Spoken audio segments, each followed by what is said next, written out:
Halo semuanya, perkenalkan kami dari kelompok 8, mahasiswa Fakultas Peternakan Universitas Padjadjaran. Hari ini aku mau ngejelasin tentang sistem agribisnis dan agroindustri pada peternakan ayam ras petelur. Ayam ras petelur adalah jenis ayam yang memiliki kemampuan berproduksi telur sangat tinggi. Nah, pada usaha ayam ras petelur terdapat subsistem terkait yang akan menunjang keberhasilan usaha industri itu. Yang pertama, ada subsistem input dan sarana produksi. Yang kedua, ada subsistem budidaya. Yang ketiga, ada subsistem pengolahan. Yang keempat, ada subsistem pemasaran. Dan yang terakhir, ada subsistem kelembagaan penunjang. Hayo, siapa yang bertanya-tanya tentang subsistem input dan sarana produksi? Oke, aku bakal ngejelasin nih. Sistem input dan sarana produksi atau agribisnis hulu adalah subsistem yang menyuplai input dan sarana produksi ke SS2 dan SS3. Nah, sarana produksi atau input tetap adalah sarana yang digunakan untuk mempermudah produksi. Contohnya itu seperti alat dan mesin peternakan.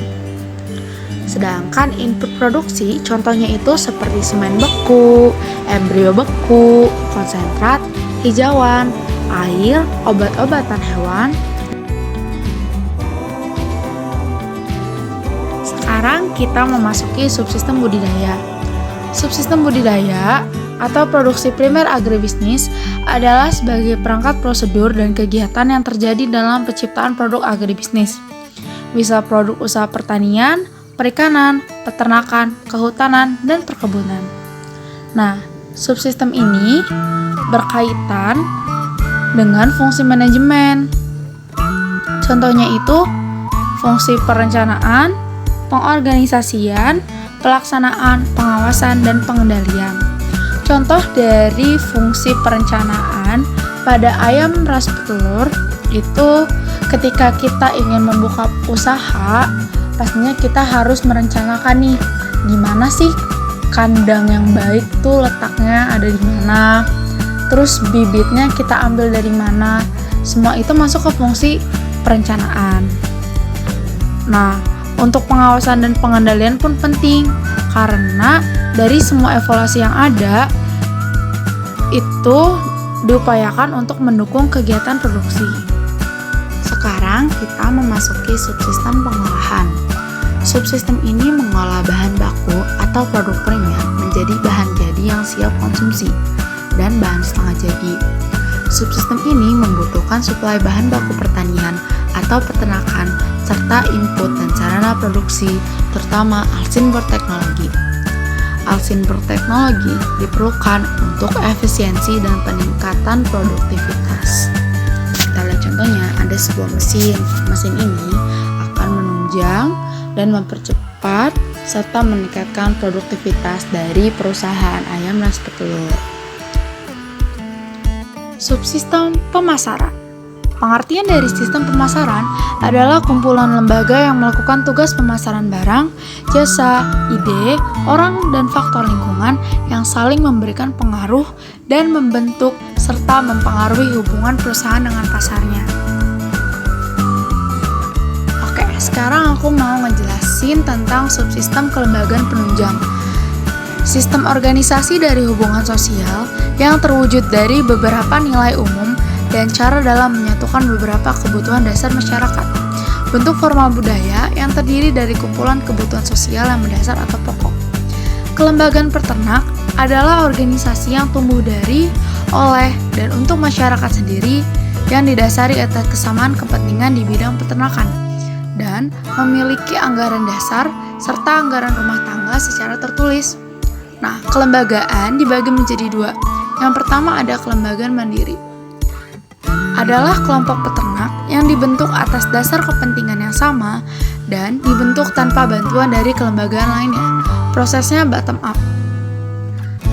Dan satu lagi ada kelembagaan bentukan, yakni kelompok peternak yang dibentuk karena diinisiasi oleh kelembagaan lain seperti pemerintah ataupun LSM. Prosesnya top down. Contoh dari kelembagaan penunjang adalah Bank Mandiri.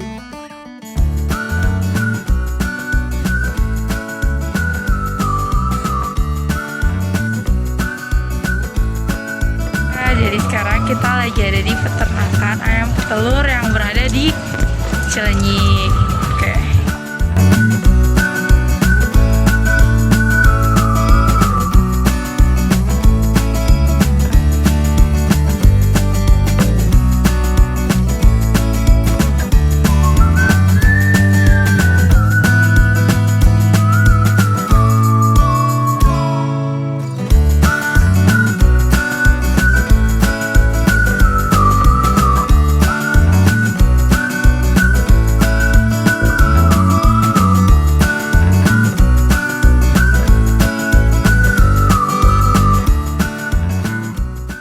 Sekarang aku lagi bersama Akang Fauzan nih.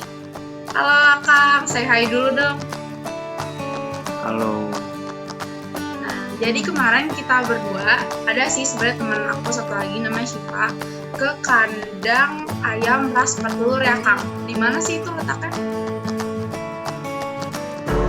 Di Cileunyi, Kabupaten Bandung. Iya, betul. Nah, sekarang aku pengen cerita nih sama Kang Fauzan. Sebenarnya kemarin tuh kita ngapain aja? Nah, kemarin ngapain aja sih Kang?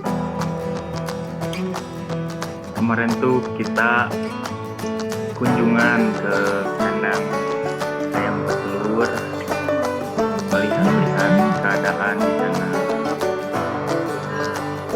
Terus nih ya, kalau kan tadi kita udah jelasin nih, sebenarnya dalam sistem agribisnis itu ada beberapa subsistem. Nah, sekarang aku sama Kang Fauzan mau mengaitkan subsistem tersebut ke peternakan yang kemarin kita kunjungin. Yang pertama itu ada subsistem input dan sarana produksi. Nah, yang kemarin kita lihat tuh untuk sarana produksi ada kandang ya Kang. Kandangnya juga ada banyak. Ada sekitar berapa ya? 3 gitu. Ada sekitar 6. Nah ya.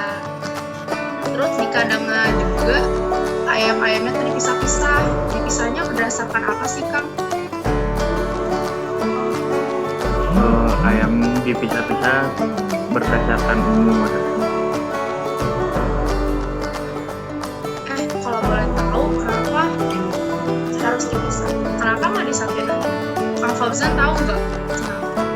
Oh, boleh tahu.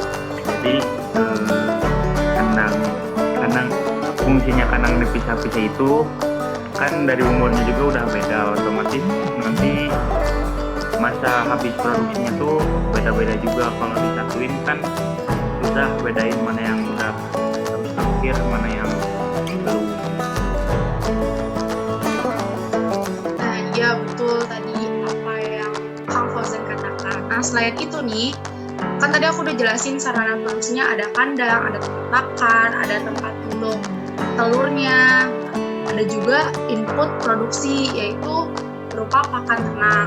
Kemarin kita lihat juga ada pakan ternak ya. Apa sih pakan ternak yang dipakai sama perusahaan kemarin tuh? Pakan ternak yang dipakai sama perusahaan kemarin itu mereknya New Hope Feed. Nah itu tuh konsentrat khusus ayam petelur pakan jadi. Seperti yang sudah kita pelajari, kalau pakan itu pasti akan berpengaruh juga nih terhadap produktivitas ayam petelur itu sendiri. Nah, next ada subsistem budidaya. Akang tahu nggak sih perusahaan kemarin tuh ngambil bibit dari mana? Ya, jadi perusahaan kemarin tuh punya penetasannya sendiri. Nah, penetasan itu tuh nanti si DOC-nya disebar ke para peternak-peternak rakyat. Nah, waktu udah umurnya cukup, itu diambil lagi buat ditelurin gitu. Mohon serius ya. Oh iya maaf, tadi ada tetangga aku. Oh. Oke. Kan subsistem budidaya tadi tuh berkaitan dengan fungsi manajemen ya. Nah, tadi yang kita sebutin nih, bibit itu bisa masuk ke fungsi perencanaan. Jadi kita tuh harus tahu bibitnya dari mana, sama lokasinya kan tadi udah seperti itu. Cilenyi, dan kebetulan Cilenyi itu juga mengingat banyak pasar-pasar sehingga telur yang diproduksi itu bisa bisa tersebar luaskan gitu loh. Oke, nah selanjutnya kita masuk ke subsistem pengolahan.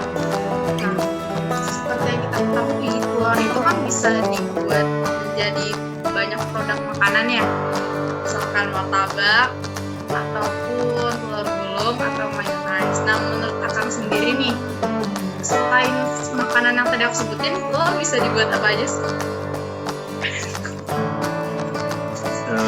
Bisa dijadiin telur mata sapi, bisa dijadiin telur kacang, banyak telur negro juga bisa. Wah iya, telur negro enak juga ya. Jadi lapar. Akang udah makan belum? Belum, lagi nunggu nasi kotak nih. Nanti diatur aja ya sama panitia. Nah, sekarang kita masuk ke subsistem pemasaran. Kan tadi itu letaknya di Cilenyi. Nah, kira-kira kamu tahu nggak sih telur yang sudah dihasilkan itu dipasarin kemana aja? Pertama-tama yang terdekat dulu, di situ ada pasar Cilenyi.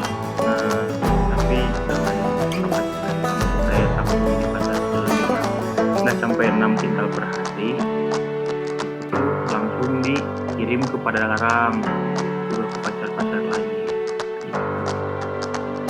Oh iya, tadi kan aku sudah sempat bahas tentang kuintal. Nah, jadi perusahaan kemarin yang kita kunjungi itu produksi telurnya itu mencapai 6 kuintal, tapi bisa berbeda-beda ya. Kalau kemarin tuh faktornya faktor suhu juga ya.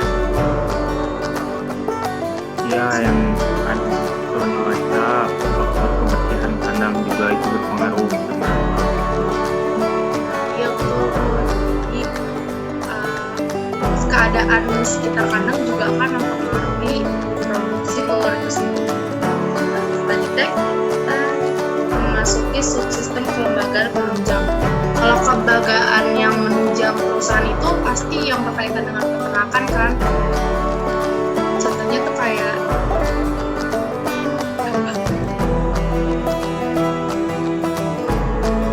Ya, contohnya kayak apa ya? Contohnya tuh tadi tuh kalau di video tuh kayak bank mandiri tuh, jadi maksudnya itu apa? Maksudnya ketika sebuah peternak itu sudah mendapatkan laba dari usahanya, dia akan menggunakan fasilitas kelembagaan, entah itu kelembagaan bentukan maupun kelembagaan mandiri. Itu jadi contohnya ketika dia udah dapat uang nih terus ditabung, mungkin seperti itu ya Kak. Ya, betul. Oke, mungkin itu aja dari kami. Akang ada yang ingin disampaikan nggak? Kalau dari saya cukup. Berarti segitu aja ya teman-teman. Semoga informasi yang kami berikan itu bermanfaat bagi kita semua. Dadah! Gimana? Udah paham kan? Semoga apa yang tadi aku sampaikan dapat bermanfaat bagi kita semua. Demikian dari kelompok kami. Dadah!